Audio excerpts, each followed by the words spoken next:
September 7th, 2002. The first time I ever covered a college football game was Delaware State University versus Savannah State at Alumni Stadium. And it was a special experience for the kid, back then. And being back at the stadium where my career started 23 years ago, it had to be a special day. And this one turned out to be one of the most special of them all. So, whew, good times, man. Good times.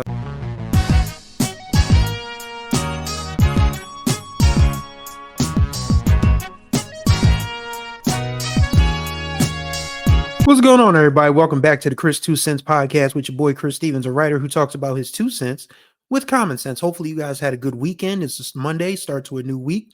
And I have a story for y'all. Like, this is something that I honestly thought about putting on a Patreon, but also at the same time, I think you guys need to see the new setup. Well, it's not, I'm probably going to have to do like a grand tour of this new setup once I really get it figured out, but it comes with a story. It comes with two. This episode is 2 stories, 2 brief stories. Well, I'm going to try to make them as brief as possible. First one has to do with a little bit of a problem in my apartment. One of the outlets where I plug in a few of my electronics in the kitchen, my toaster and my microwave and my blender, to be specific, is on the fritz. I haven't bothered my landlords about it yet. I'll get with them with that later on today. But I decided, okay, I'm gonna go find a tray, like those rolling carts that people have in their kitchens for their cooking devices that aren't like the oven and things of that nature. So I went the only place that I felt comfortable going, because I knew that if I went to Home Depot, it would cost an arm and a leg, and I just don't have arm and a leg money right now.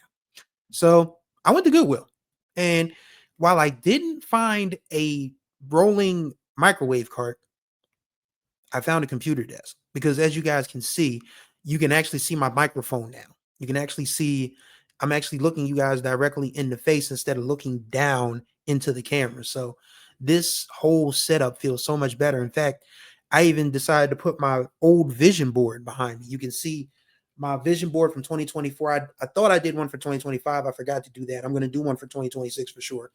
But as you can see, there's a guitar. There's a that's an overnight scenario Patreon pod type of thing right there. The self-love thing, which is important, and that's a batch of cinnamon rolls beside the self-love sign in between this on the right side of the self-love sign. And the reason I have that up there is because I still want to learn how to make a batch of cinnamon rolls so very badly. I'm going to figure it out this winter, hook or crook. I'm gonna figure it out. But that's the purpose of this podcast being YouTube specific, so I can show you guys my new setup. So it's, I got a little office thing going here. I'm still going to add some more stuff to the wall to really make it lively in here, so I can just you guys can stop looking at an eggshell colored wall while I talk. But the real story this weekend, the big story on Action News tonight. Shouts out to my Philadelphia folks. You know what that means. But the big story on Action News tonight. This was the craziest weekend I've had as a sports writer in maybe ever. Because hear this out. I went to cover the Delaware State Albany of New York football game. And of course, this was the home opener for Deshaun Jackson, who the former Philadelphia Eagle, Pro Bowler, Super Bowl champion with the Los Angeles Rams, wide receiver, well known, a splash hire for Delaware State. And this was his first home game. And this game was scheduled to start at 1:00. So I get up early. I'm up at 6 a.m. on Saturday. I get up, I do 100 push-ups, because I was going to try to do I do a routine every day, 100 push-ups, 100 jumping jacks, 100 sit-ups or crunches. And that's aside from the running and walking that I do 3-4 days a week, and the kettlebell swings I do 3 days a week. But yesterday was just going to be a push-up, sit-up, jumping jack day, because I knew I was going to be running crazy all around campus later on that day. So I did my 100 push-ups, took a shower, hit the road. I hit the road at 9:24 a.m. I said, there's no way I am going to miss getting on campus for this game, because I still had to go pick up my press credential, And that came with a set of problems, because the Delaware State Sports Information Department did not have our credentials ready. So they gave us like some substitutes and said, "Oh, we'll have them ready for you next week." God, I hope they have them ready for me next week. So, I get to the press box around 12:30, and it's like, all right, we gonna sit here, we gonna chill. This game. Hopefully, it's a good game, something to write about, and get out of here like 4 or 5 o'clock. Get back home at 6. Maybe figure out if I want to order out or cook something. Well, they did bring us pizza, so I didn't have to order out or cook a damn thing, which was nice. But that 4 or 5 o'clock never happened. Well, actually, it happened. We were just in the middle of a monsoon while it happened. Like this game was literally in the final 5 minutes when a lightning strike. I mean, it wasn't a cloud in the sky at first. Like it was a beautiful day to start, but a referee noticed the lightning strike. Said, "Oh, we got to clear the field." I mean, that's like a national rule. I mean, that's not anything specific to Delaware State or anything like that. Everywhere in the country, whether it's you know pros, college, high school, rec league, little league, whatever. If there's a lightning strike, everybody got to get the hell out for 30 minutes. So that was one delay. And we came back on the field. I mean, the players came back on the field, and we got to about the 2-minute warning. And here comes another lightning strike. It's like, okay, clear the field again. And instead of the lightning just, going out of the area, the sky got dark real quick. And it rained sideways for a good 2 hours. We were safe up in the press box, but just watching the field absolutely just get deluged by water. I wish I had taken video of it because it was so crazy because it rained, like I said, it rained sideways. I mean, it rains cats, dogs, frogs, mothers, chickens, babies, whatever, for 2 hours straight. And there was thunder and lightning. So this happens, this second delay starts at about 10 after 5.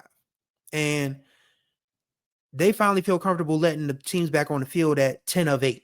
So mind you, I left my house at 9:24. 7:50, we're still playing a football game. 7:50 p.m., we're still playing a football game after I left the house at 9:24 a.m. So Delaware State ends up winning, and we are still soaking wet because it's still raining. I mean, the thunder and lightning are gone, but the rain is still a thing.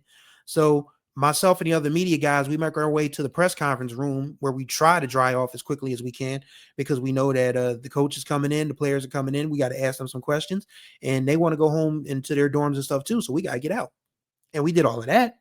And it took me an hour to get home because I don't drive fast in the rain. I'm not one of these crazy. Number one, I can't drive fast in the rain because I drive a '99 Chevrolet Prism, which is basically a Dollar General Toyota Corolla of the same era. And as reliable as that car has been to me over the last 13 months, I'm not going to risk it trying to be speed racer in the rain. So it took me a lot longer than I would have liked to get home because I just don't like driving in the rain. And it was after dark too. And I have bad vision. I mean, I have glasses. I never wear my glasses on the air because number one, I'm very nearsighted. And number two, I just don't like wearing my glasses when I'm doing like stuff like this because I think I have nice eyes. I'm sorry, that attempt at batting my eyelashes was subpar at best, but you get the picture. So I get home about 10:30. I had a phone conversation. I think that's probably not the phone conversation itself, but the topic of the conversation is probably going to go on my Patreon pod. Subscribe to my Patreon, $1 a month. You won't be disappointed. And the link will be in the bio. And I have this conversation for about almost 2 hours. I write my story. I finish up my sit-ups and my jumping jacks and my stretches. And I'm in bed by about 1:30. And Sunday morning, I'm awake at 6:30. I just can't sleep. I'm at the age now where sleeping in is just a myth. And I have to live with that. But what a weekend. Like I tell people all the time that this business will surprise you even when you think you've run out of surprises, being a sports writer and a journalist. Like news happens every day. The same news happens every day. But when it happens in a different way, like this happened, like a football game that started at 1 p.m. under bright blue skies, not a cloud in the sky, actually very humid, about 85 degrees on the field. And it ends at 8:30 at night with rain pouring down on everybody in about 65-degree weather. And there was nobody left. I mean, unfortunately for Del State, there was a beautiful crowd to start. Once those lightning strikes hit, people cleared out. The only people that were left were Albany parents and a few Delaware State folks. Like it was a COVID era game. Those of us who are sports writers and journalists remember the COVID era very vividly.